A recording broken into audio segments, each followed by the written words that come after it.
This week we've got hitters, pitchers, passers, and receivers. Stay tuned for more.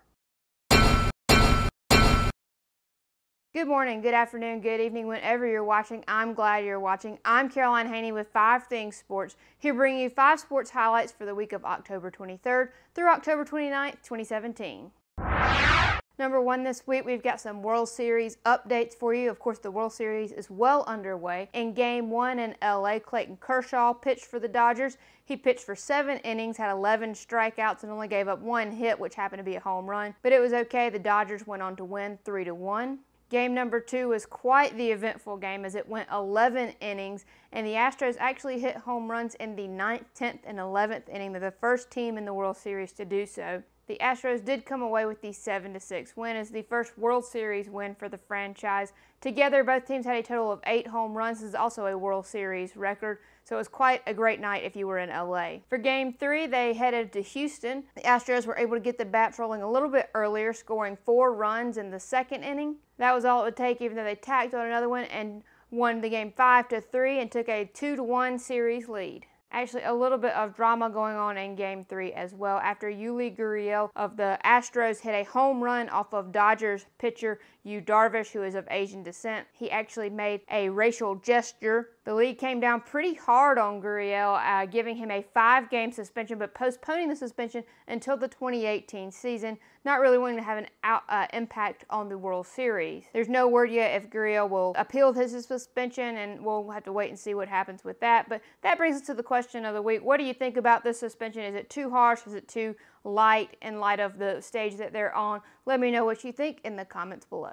Game 4 started out as a pitcher's game in Houston where both teams were scoreless through 5.5 innings. The Dodgers then found their swing in the top of the 9th and took home the win 6-2. So the series is tied 2-2. Game 5 is in Houston on Sunday night while this is recording. Next week we will be sure to bring you more highlights from the World Series and have a winner for you. So be sure to subscribe and check back next week. And number 2 this week, since the end of the MLB Division Series, we've seen some managers finding their way to the unemployment line. Of the 10 teams that made the playoffs in the MLB, 3 of the managers have now been fired from their teams. We've already told you about John Farrell for the Red Sox. Now we've got Dusty Baker for the Nationals and Joe Girardi for the Yankees. Kind of odd that these teams who had great seasons have now axed their managers. Dusty Baker has been with the Nationals for 2 seasons. In those 2 seasons, the Nationals won the NL East, but failed to win the Division Series, losing to the Dodgers in 2016 and the Cubs in 2017.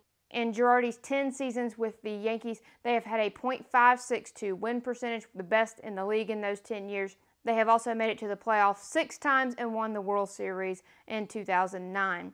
No word yet on who the Yankees' new manager will be, although you can probably guess that they'll just wait to see who wins the World Series and buy them off.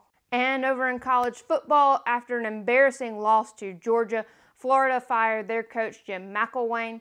The big winner here is Dr. Pepper, who will now get their spokesman back full time. I really was hoping all week that he got fired just so I could make that joke.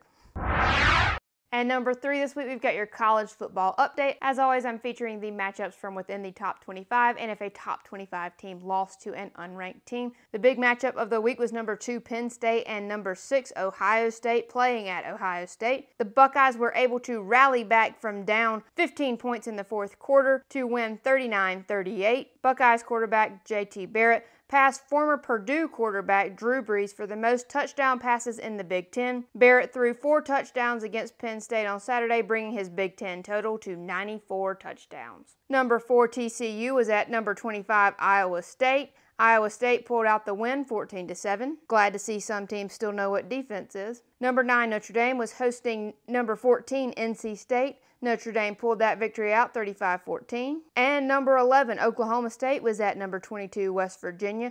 Oklahoma State won 50-39. It's a rough week for number 15, 16, and 17 as they all went down this week. Arizona upset number 15 Washington State 58-37. Northwestern upset number 16 Michigan State 39-31. And Houston upset number 17 USF 28-24.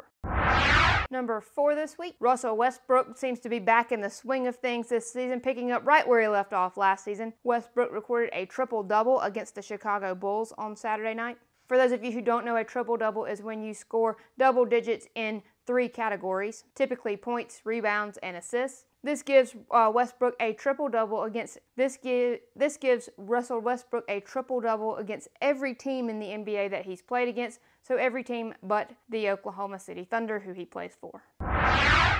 Number 5 this week, got some highlights and lowlights for the NFL for you this week. First up, let's talk about the Cleveland Browns, and yes, that is their logo. For those of you who don't know the Cleveland Browns, I didn't just find an orange helmet and put it on the screen. That's their logo. After their loss to the Vikings today, the Cleveland Browns have now lost 25 consecutive Sunday games in the NFL.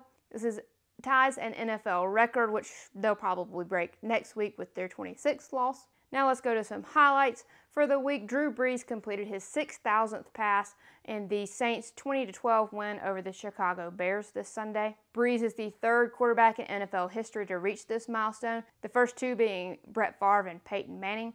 But however, he did reach this milestone before them, if that means anything to you. And since entering the NFL in 2010, New England Patriots tight end Rob Gronkowski has caught 73 touchdown passes. This is more than anyone else in that same time frame.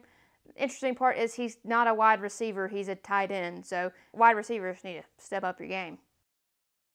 And in extra innings, I've just got to show you little 4-year-old Haley Dawson throwing out the first pitch in Game 4 of the World Series with her 3D printed prosthetic hand. Haley was born missing 3 of her fingers and parts of the other 2. This technology has really changed her life, and she has gone to several ballparks this season to put that on display. She then gets it signed by Jose Altuve of the Astros. Just a really great thing. Hopefully next year she'll be able to complete the rest of her circuit and finish all the ballparks. That's all for this week. Thank you so much for watching. If you missed last week's episode, you can check it out right here. If you haven't yet, please subscribe, and I will be sure to keep you up to date with everything happening in sports. Again, thank you for watching. I'm Caroline Haney, and I'll see you next week.